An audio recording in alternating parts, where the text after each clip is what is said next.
And welcome to The Next Revolution. I'm Steve Hilton, and this is the home of positive populism, pro-worker, pro-family, pro-community, and especially pro-America. Well, if you've lost Chuck Todd... This Sunday, the struggling Biden presidency. Our new NBC News poll, sinking numbers for President Biden on competence, handling a crisis, and most importantly, the economy. Americans have lost their confidence in President Biden and their optimism for the country. A shocking 71% say we're on the wrong track. And that includes a near majority of Democrats who are saying that. President Biden's approval rating stands at a dismal 42%. Republicans, believe it or not, have double-digit leads in dealing with border security, inflation, crime, national security, the economy, and shockingly, on getting things done. About the only good news for Mr. Biden and the Democrats in this poll is that the midterm elections aren't for another year. Well, that's some nice Halloween candy for you. If you ask anyone in England to name a famous comedy skit, chances are they'll say Monty Python's Dead Parrot. A guy buys a parrot in a pet store, then finds out it's dead. He goes back to complain, but the owner insists the bird is alive. It's not dead, it's resting, he protests, as John Cleese repeatedly bangs the dead parrot on the counter, then drops it lifelessly to the floor. Well, this was the week it became clear that the Biden presidency is in fact dead. It's not resting. It's not in some temporary slump. Just like the parrot in that Monty Python skit, it is a presidency that is no more, that has ceased to be. It has expired and gone to meet its maker. This is an ex-presidency. On Thursday, they wheeled Biden out yet again to trundle up to Capitol Hill and beg his party to pass his infrastructure bill. They refused, or to be precise, the progressives refused, the far left refused. Too many no votes for the bill to pass today. In the words of that famous New York Daily News headline about President Ford refusing to bail out New York, they told Biden, drop dead. And that was the moment the Biden presidency died.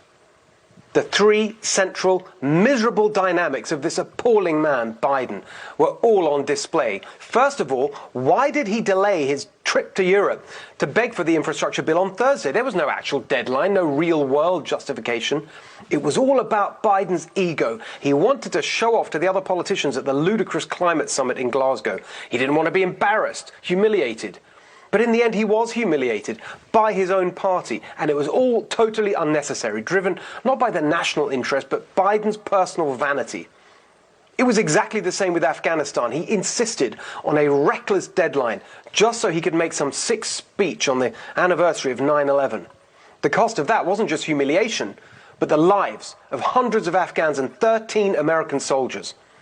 Biden could have passed his infrastructure bill by now if it wasn't for his vanity. But no, his head was turned by a bunch of historians telling him he could be the new FDR, the new Lyndon Johnson, pass sweeping legislation.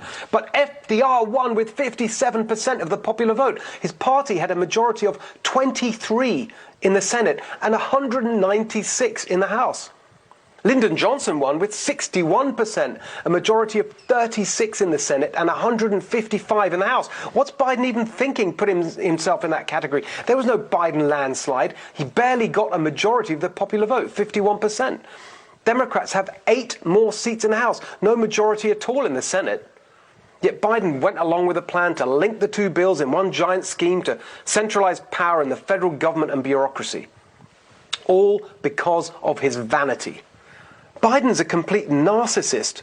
All he's ever wanted is to be president. The problem is hardly anybody else agreed. That's the second dynamic that was on display last week.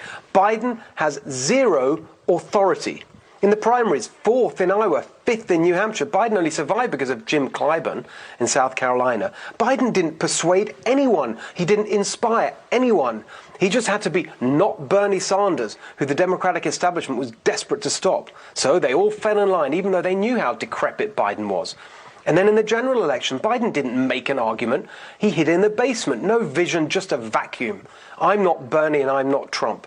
Can anyone remember a single substantive thing Biden said?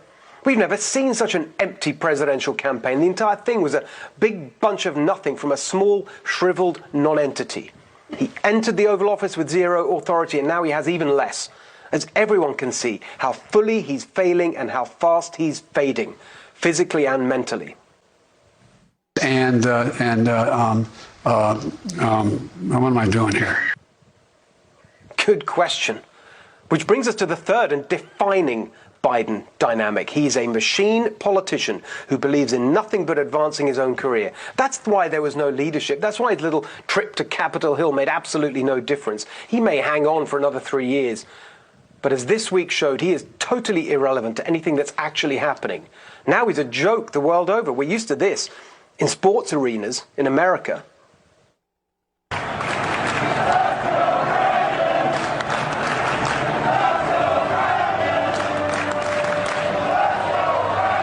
Or at protests against vaccine mandates.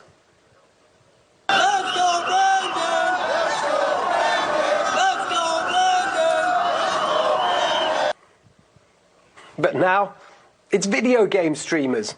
It's airline pilots. It's made its way to Halloween decorations. Even rappers. Let's go Brandon, hey, hey, let's go Brandon, hey. Here in the stadiums, everyone chanting it, seeing it thundering, Biden collapsing and Democrats stealing it. Anti-Biden charts are even spreading around the world. This was in Rome.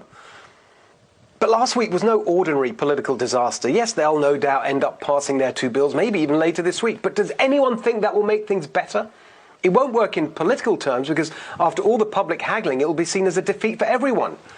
And it won't work in policy terms because it's such bad policy. Who thinks spending more money is a smart move when inflation is spiraling out of control? Not even Obama's chief economic advisor, Jason Furman. He told the New York Times this week that Biden's first giant spending bill was too much, let alone another one. Quote, "The original sin was an oversized American rescue plan. It contributed to both higher output but also higher prices." Who thinks increasing welfare payments is a good idea when the main reason we have a supply chain crisis with empty shelves in the stores is that businesses can't find workers because Biden was paying them to stay home? How can Biden and his gang of incompetence fix the multiple, cascading disasters America faces when they were the ones who caused them? You can't fix the immigration crisis if you tell people you want a surge at the border, if you tell ICE not to enforce the law, if you pay people nearly $500,000 for coming here illegally. If you do that, they come in ever greater numbers. Is Biden going to turn around and say, oh, actually, we're not for open borders now? He can't. It's the core ideology of his party. This feeble old fool couldn't challenge it even if he wanted to. You can't fix the energy crisis if you spend all your time virtue signaling at global summits while cutting domestic energy production. You can't fix the Afghanistan crisis if you ignore the advice from your top generals, pull everyone out, and hand the country over to the exact same terrorist monsters who harbored bin Laden. And so here we are. A president in office but not in power. A presidency that is no more, that has ceased to be. It has expired and gone to meet its maker. This is an ex-presidency. You guys know I love Steve Hilton on this channel, just pure savagery. Steve Hilton comes from across the pond, comes from England, actually just recently got his American citizenship. It's amazing that they even gave him that with fire and flamethrower brimstone like that monologue. Just a absolute evisceration of Joe Biden, his feeble, weak, and pointless regime. Joe Biden is collapsing in every conceivable form and function as a president. Joe Biden indeed is not even operational right now, as Joe Manchin has just destroyed his potential legislative agenda.